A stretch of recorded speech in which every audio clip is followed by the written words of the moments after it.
झील के शांत पानी पर पड़ती सुबह की पहली रोशनी के साथ भारत भवन भोपाल में एक ऐसा उत्सव आकार लेता है जहां शब्दों को आवाज मिलती है और कला अपनी पूरी संवेदना के साथ जीवित हो उठती है।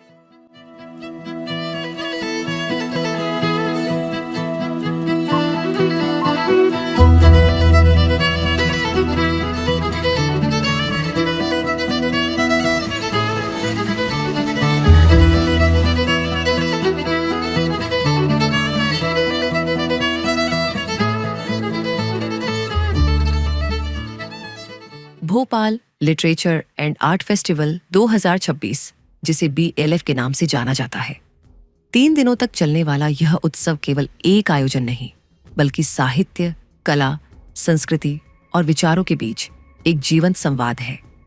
उद्घाटन समारोह के साथ जब दीप प्रज्वलित होता है तो वह केवल रोशनी नहीं फैलाता, बल्कि विचारों और रचनात्मकता की मशाल जलाता है।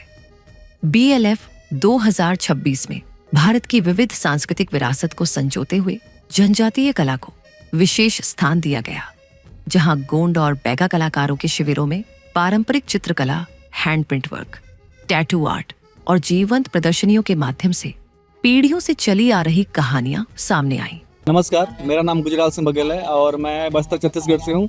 इंद्रावती टाइगर रिजर्व के माध्यम से हम लोग आए हैं। तो हमारे पास अलग अलग जगह के अलग अलग कलाकार हैं। मतलब कोई मुरिया कला करता है, तो कोई क्या बोलते हैं दुर्गा कला करता है, तो कोई गोंड पेंटिंग करता है। तो यहाँ पर जो है, जैसे ये मुरिया पेंटिंग है, ये मुरिया पेंटिंग किए हैं, और बाकी वो दुर्गा पेंटिंग है उधर वो वाली, है ना। और ये इसको बोलते हैं कलगी, है ना। ये जो होता है मुर्गा, जब मुर्गा लड़ाई सुने होंगे तो मुर्गा लड़ाई में जो यूज होता है, जो मुर्गा लड़ाई के बाद जो मर जाते हैं मुर्गा, ये मुर्गा जो मर जाता है ना, तो उसके बाद जो शहीद बोल सकते हैं, उसका पंख को लगा इसको निकाल के फिर वो एक तरह से गोंड जनजाति में, सबसे ज्यादा गोंड जनजाति में इसका उपयोग होता है। आदि रंग में सजी यह कला केवल देखने की वस्तु नहीं रही, बल्कि एक अनुभव बन गई।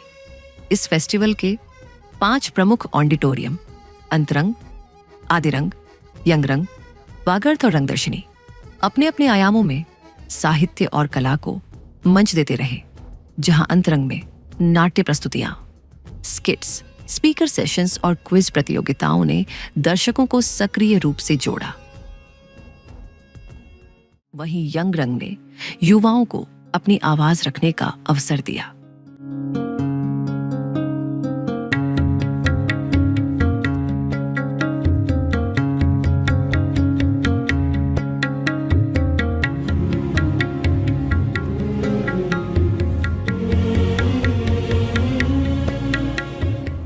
BLF किताब प्रेमियों के लिए किसी स्वप्न लोक से कम नहीं रहा, जहां जीवनियां, साहित्यिक कृतियां, समाजशास्त्र और विचारों से भरी किताबें पाठकों को अपनी ओर आकर्षित करती रहीं। देश के प्रसिद्ध लेखक और वक्ता अपने अनुभव और विचार साझा करते हुए यह सिखाते रहे कि साहित्य केवल पढ़ा नहीं जाता, वह समाज को समझने का माध्यम भी है।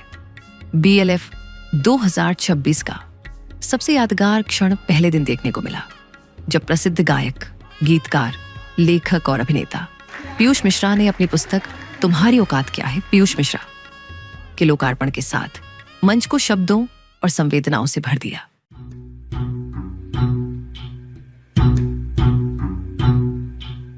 एक बगल में चांद होगा, एक बगल में रोटियां,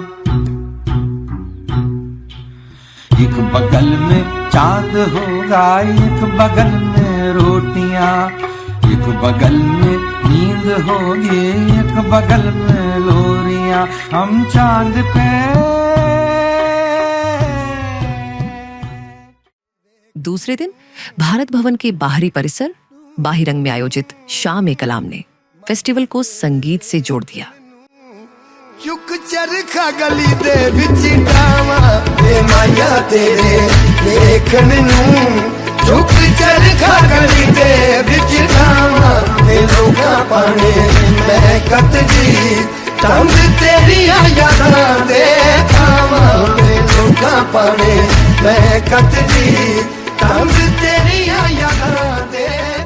फेस्टिवल परिसर में लगे हस्तशिल्प, पुस्तक और खाद्य स्टॉल्स ने BLF को केवल एक बौद्धिक आयोजन नहीं, बल्कि एक संपूर्ण सांस्कृतिक अनुभव बना दिया, जहां लोग स्वाद, शिल्प और साहित्य के बीच सहजता से घूमते नजर आए।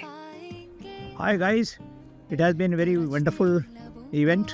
The 8th edition of BLF has once again established the fact that Bhopal needed this kind of an event which revolved around the books, arts and environment, and that vacuum has been filled after the 8th edition. We look forward to more such editions. This time the 3-day function was also preceded with a tribal art camp, which most of the top diplomats, writers, poets, artists, they come together and show their art and spread the knowledge in what we call is the knowledge kumbh. So this knowledge kumbh is meant for youngsters. This knowledge kumbh is meant for those who are aspiring for different competitive examinations, and it is also for the citizens who want to read more and understand more about society and the issues.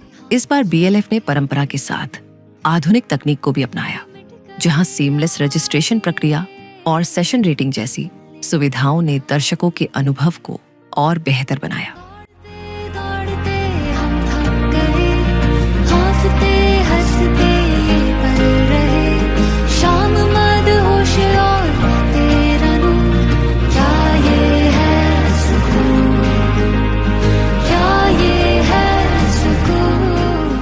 दो 2026 का सबसे सशक्त पक्ष उसका युवाओं से जुड़ाव रहा, जहां इस फेस्टिवल ने नई पीढ़ी को भारत की असली कला, लोक कथाओं और सांस्कृतिक जड़ों से जोड़ने का कार्य किया। 3 दिनों के इस सफर के अंत में यह स्पष्ट हो गया कि Bhopal literature and art festival केवल एक उत्सव नहीं था, बल्कि भारत की आत्मा, उसकी कला, उसके शब्द और उसकी संस्कृति का जीवंत उत्सव था, जहां परंपरा ने भविष्य से हाथ मिलाया और भारत ने खुद को एक बार फिर रचनात्मक रूप से अभिव्यक्त किया।